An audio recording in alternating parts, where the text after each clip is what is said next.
Yo, what is going on, guys? In today's video, we're going to be talking all about this little guy right here, Adam Warlock. The most recent addition to the Cosmic class in Marvel Contest of Champions. Now, that's a big deal, because the Cosmic class is regarded by many, including myself, as the best class in the game, or tied for the best class in the game with Science. Both classes are insanely stacked with so many good champions. I would say Science has more, like really good champs, but Cosmic has less overall, but higher quality. Really, really OP good champs. Like a group of like 4 or 5 just crazy Cosmic champions that just make the class just bonkers. And so for a new Cosmic champion to really make a splash, in the Cosmic pool, they need to be something special. And when I first saw Adam, I really thought he'd be making a big splash. After playing him and reading his abilities and familiarizing myself with him, I don't think he's going to make as big of a splash as I initially thought. Like, I don't think he's going to become better than Hercules. But I do think he is definitely going to be an overall, all-around solid Cosmic champion and a really good addition to the class. And probably make top 5. But I don't think he's like as game-breaking as I initially thought, which is a good thing. I think that's a good thing. Now, does this guy need to be awakened? It's really nice. It's really nice. It's stuff to do with his pod. So when entering the stasis pod, you gain a regeneration buff, healing 10% of missing health over 2 seconds, which is really good. You're going to see a fight against Eternity of Pain Hercules, where we really showcase the healing with that stasis pod. And the other part of the awakened ability here is when the opponent strikes into the pod, they have a 100% chance to be stunned, which is pretty nice. And that's going to make Adam pretty annoying on defense. If he goes in that pod, you accidentally hit him, boom, you're stunned. As far as his actual abilities go, there's something that makes Adam pretty unique, and I really like this. So he has passive power gain. There is a bit of a downside to it, a drawback with this. His overall regular combat power rate is reduced by 25%. But just passively, he gains 2.5% of a bar of power each second. That's huge, man. That is just passive power gain. That's really, really nice. I really like that ability. And he has a unique thing here. When Adam has his power stolen, he stops gaining power over time for 12 seconds. Oh, and that's not what I was looking for. This is what I was looking for. When Adam is power drained or burned, he gains a non-stacking 50% energized passive for 12 seconds, which is really nice. I'm going to show you guys a fight in Labyrinth of Legends versus Vision, where this is really showcased. I think every time I dash back, I get power burned. So you'll see that this energized passive trigger all throughout the fight, which is really nice. And then we have here against non-mystic opponents, Adam's ability power rate cannot be reduced. And then let's talk about the stasis pod a little bit. So you can activate this once per fight manually, and you can activate it unlimited amount of times for every special 2 that you use. For every special 2, you're going to automatically enter the pod after. But what is the pod? So once per fight, as a defender, if Adam started the fight with more than 25% of his max health, when he reaches 25%, after a 2-second delay, he enters the stasis pod for 2 seconds. And once per fight, as an attacker, double tapping block causes Adam to enter the stasis pod for 2 seconds. Now, massive disclaimer here. This is very annoying when you accidentally activate it. I tap the screen, like tap my block all the time. I do it as a way of timing my intercepts, basically. It's just like I don't even do it intentionally. It's just I'm not even thinking about when I'm doing it. I'm just tapping, and like after a certain amount of taps on my block, like I know, okay, now it's time to dash. It's just something that I've integrated unknowingly, subconsciously into the way I play this game. So this was really annoying for me because I accidentally trigger this a lot. I wish it was a triple tap. I think a triple tap would be better.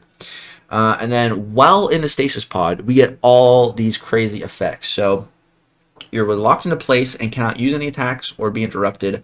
All incoming damage is reduced by 75%. Then you instantly regenerate 74% of all incoming damage unless suffering from a soul barb effect. So Mordo, hard counter to this guy. And this also means we're probably going to be getting some new Mystic Champions that have access to soul barb within the next 3 months. Then we also have lower the ability actually of damaging debuffs, excluding soul barb and heal block effects by 100%. When entering the stasis pod, gain an energy protection buff, granting immunity to shock, incinerate, cold snap, and frostbite for 60 seconds. So you can gain immunity to the energy debuffs, which is really nice. And passives as well. It's not just debuffs. And then when emerging from the stasis pod, you gain an invulnerability window for 0.25 seconds. That's really nice. Helps you just, get back to the fight. And then Adam immediately emerges from the pod if the opponent activates a special 3, not granting the benefits against the attack. So that's Adam's unique thing that he really brings to the contest, is stasis pod. It's pretty cool. I really like it. It's a really unique mechanic, and it should make him a pretty annoying defender as well. So let's go ahead and get into some gameplay now. We're just going to start with some Realm of Legends Winter Soldier. No synergies, no nothing. Just going to jump in here. And the first time I was really playing Adam, I was finding him very stressful to play, because he's a lot more difficult to play than I thought. Not that it's super difficult, it's just you need to stay uberly aggressive. Like, you just gotta keep attacking, And one thing I accidentally did so many times is, you see, we're building our buffs right now. We're in our rotation, in the middle of our rotation. At 20 hits, we get the precision buff. At 30 hits, we get the fury buff. And then at 40 hits, it ends, and it goes on cooldown for, I think it's 10 seconds. We gain the sovereign buff, and then we gain the fury buff. So right there, you see I accidentally entered the pod. And one other thing that I accidentally did all the time was I accidentally parried. So if you parry while you're unblockable, it ends the sovereign, which you don't want. You want to build up to 40 hits, because in that 40 hits that you're building up, you get a ton of damage, and at the end you bank a passive fury, or not a passive fury, a fury buff, but it's a long duration and also very potent. But yeah, if you parry, it ends the sovereign, and that's not what you want. And I was accidentally doing that many times. So this guy, I found him really stressful to play for mainly those reasons: having to stay extremely aggressive, can't accidentally parry, and accidentally double tapping my block, triggering the pod. So this guy definitely takes some getting used to. But when you play him correctly, like, oh my god, the damage is just really nice. The damage is basically like guaranteed consistent. The precision doesn't give you guaranteed crits, but it increases your crit rate by just a ton. And the fury buffs just also increase your attack by so much. It's really fantastic. So let's go ahead and jump now to Eternity of Pain Hercules here. This guy, super duper annoying. He's lowering our ability accuracy. He's causing all kinds of shenanigans with his indestructible, unblockable, his power gain. His fight is weird, but it's fun. And whenever we intercept, we gain the passive fury, so that is increasing our attack even more. So the playstyle that I found to be most comfortable with Adam is so weird, because it's counterintuitive to the playstyle that I've been mastering and really practicing. And real quick, you'll see we just took a bunch of damage. So you see we already lost half our health, but keep watching our health. We're going to be regenerating through the pod with our special 2. But so the best way to play Adam, I found. So you see right there, we didn't stay aggressive. Boom, all of our buffs fell off. Now we have to wait 10 seconds to restart the sovereign. Is there a certain name for that? The sovereign counter, I guess. Yeah, just the sovereign counter. And so the play style with Adam is draft back intercepts. But for the last year or two, with draft back intercepts, I don't do them. I do them, but I use light attacks. So you dash back, you just throw a light, and if the opponent dashes at you, boom, you catch them.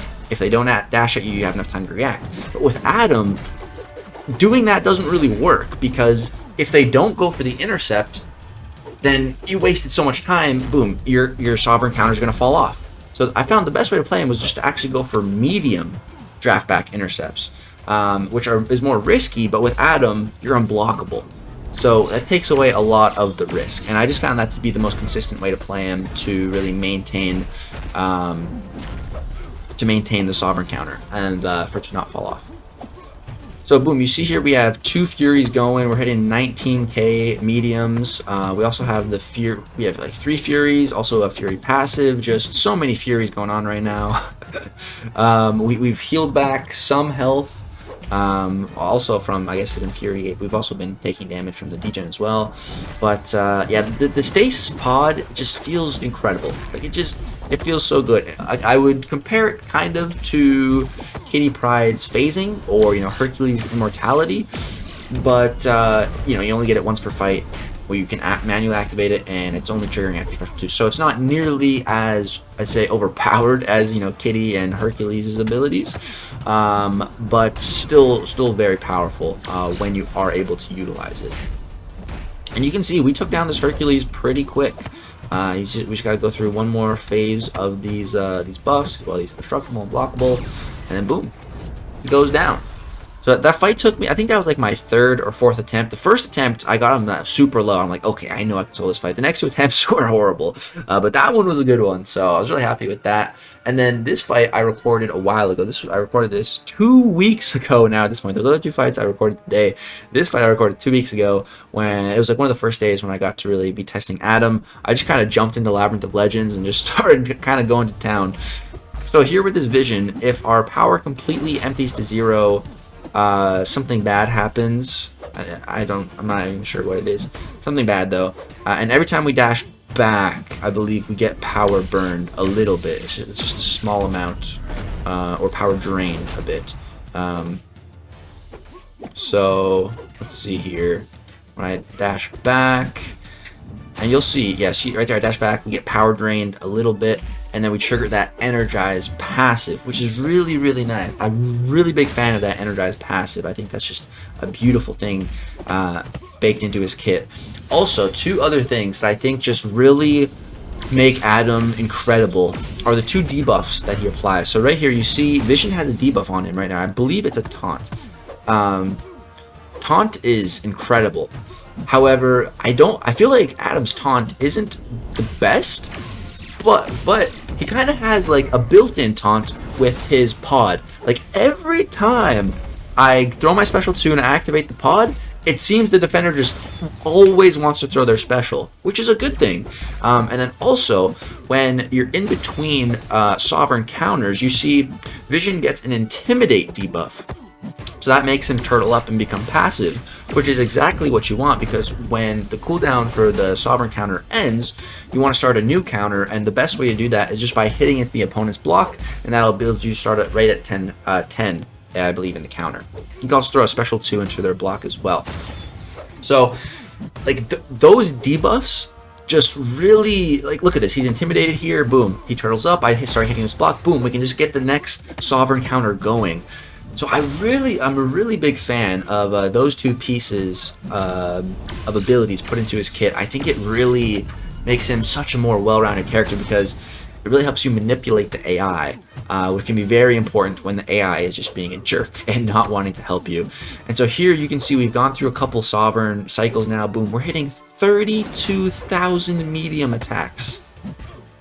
Holy fudge, that's some pretty nice damage. Right here, my sovereign's not active, so we just throw that into his block, and I think I triggered that pod because that was after the special 1.